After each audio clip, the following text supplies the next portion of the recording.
What's up, everybody? It's Thursday. I have bad news. Unfortunately, this week's photography-related video is not a behind the scenes.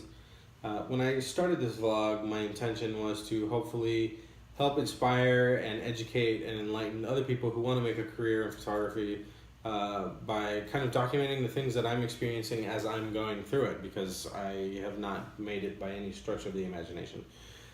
And just by pure happenstance, I've had a couple of different conversations this week that really brought some things into sharp relief that I felt like should really be addressed, because they're important issues to talk about, and I felt like I would be just kind of blowing smoke up your asses if I just kept posting all of these behind the scenes videos without talking about any of the other stuff. Today is the other stuff, the hard stuff.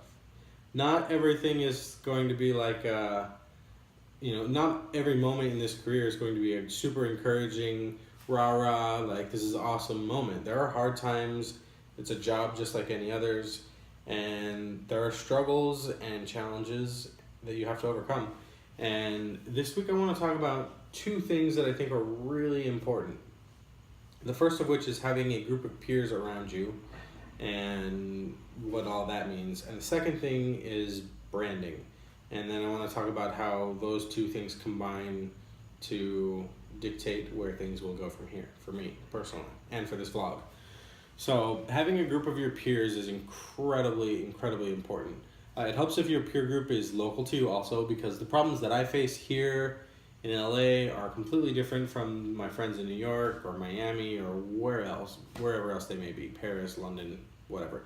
Find some people that are local to you, who you at least get along with, who are friends, mates that you can chat with and bounce ideas off of, get advice from, borrow gear from, go have a drink with. I don't drink, but if I did, we would go have a drink, or like many drinks probably. I'll have a Coke, I guess.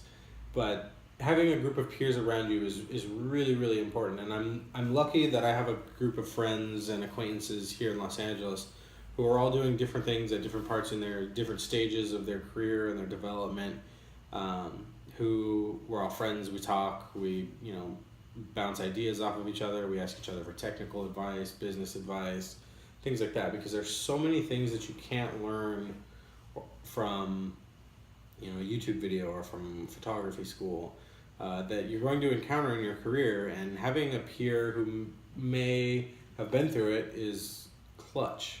So this week I had three really interesting conversations with three friends that I need to give quick shouts out to: Jared Thomas, Lucas Passmore, Monica Baddar, that somehow miraculously all wound up feeding into the same vein. And just as a quick side note, in addition to those three, I also have to give a huge shout out to my friend Bogdan Morozovskiy, because without him I would not be where I am today at all. He's been somebody who's been absolutely instrumental in me learning and being just a peer and a mentor and things like that. But this week specifically, I had three interesting conversations with Jared, Lucas, and Monica that kind of all fed into the vein of what are you doing with your career, where do you want to go, how do you get there, and branding. And so the second thing that I really wanted to talk about was your personal brand as a photographer. Lucas and I talked about this on a Breed podcast today that will be coming out soon, so listen to that also. But this is my personal take on it in kind of an unfiltered, from me perspective that's not having to cater to anybody else but myself. Unfortunately, the internet is not written in pencil. It's written in like a big ass bold Sharpie. If you want proof of this, go on Facebook and look at your memories and look at some of the dumb shit you posted on this day in years past. If I went back, I'd probably posted some bitchy rant, which is I guess not that different from what I'm doing now, or some stupid comment or a dumb joke, 5 years ago on Facebook. They're still on the internet. And the same thing goes for photography. Pictures that I shot when I first started, if you Google my name, some of them will probably pop up. And I'm not too stoked on that. And that's not to say that those pictures aren't good or weren't valuable or instrumental in getting me to where I am, but they don't really play into the direction that I want to go with my career and my personal brand. If you want to do photography as a career, you have to start thinking of yourself as a brand and having a brand identity. And that part of that is who you are, what you're shooting, your style, the content that you're shooting, how you're retouching, all of those things play into what your brand is. And my brand sucks. I'm a little bit all over the place, and that's largely because I have a lot of different interests, which isn't necessarily a bad thing, but in the way that the photography industry works now, clients and potential clients, they want to essentially know what they're going to get from you before they even get it from you. They want a sure thing, and budgets are shrinking, and if you're all over the place, that can hurt you. It's a good thing to be good at a number of different things, but it's not so great to show all of that to the world. Because I can't tell you how many times I've had a client say, I really love what you did here, but can you do this also? Yes, you should be able to do that also, but maybe not putting it out there is probably a better way to go. But my personal brand is pretty weak, and I have to give huge kudos and shout out to Jared, because of anybody that I know, he's probably got one of the strongest and most marketable brands as a photographer. You can look at a picture that he shot, and without even seeing his name attached to it, you knew that he shot it. His brand is so solid, and it's paying off for him. He's doing really well, or at least I think you're doing well, Jared, hopefully. I hope so, because he absolutely deserves it. He busts his ass, and he's worked really hard to get to where he is. Part of that success, I'm assuming, is attributed to his hard work, obviously, but partly to his brand. And that being said, I need to do some rebranding.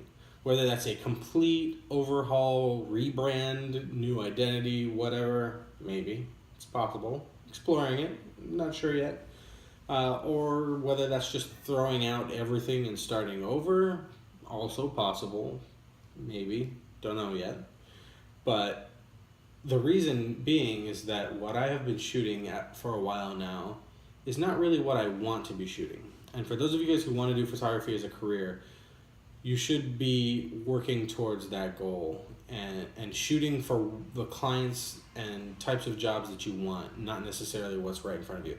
And that sounds really obvious to say, but trust me, once you start shooting and figuring out how difficult it can be to put bigger, more elaborate shoots together, it's really, really easy to fall into the habit of going for the low-hanging fruit. And it's a bad habit that I have really, really badly.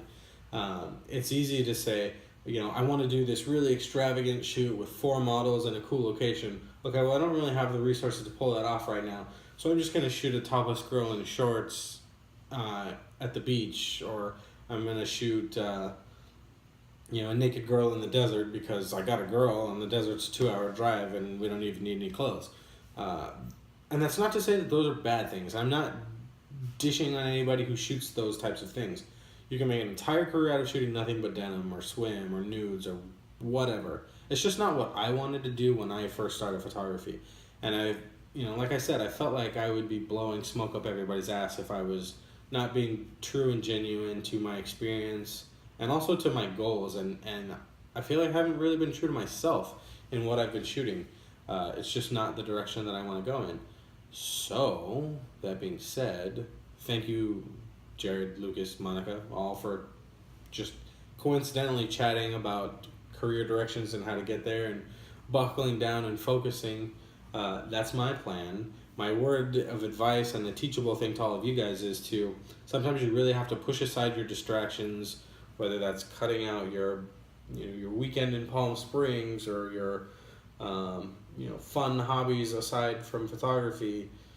Sometimes you gotta really minimize those distractions and just buckle down and get shit done. And that's the point that I'm at right now if I want to get to the next phase of my career that I want to get to. So thank you, 3, for all of those conversations, because even though you guys didn't know it at the time, I didn't even know it at the time, they were definitely instrumental in helping me realize that I needed a gut check. And like I said, having a group of peers is clutch. So if you're wanting to do photography for a career as a job, be very cognizant of your brand and how you're working towards creating that brand and maintaining that brand. And just shoot for the things that you want to be shooting, not what's just right in front of you. I know it's easy to get into the habit of just going for what's easy and stuff like that, but you're doing yourself a disservice, you're doing your vision a disservice, and you're limiting yourself, and you're probably not going to be that fulfilled, because I can't honestly say that I've had a ton of shoots lately where afterwards I was super stoked. I've had a couple where I was really stoked and super happy and proud, but not a lot.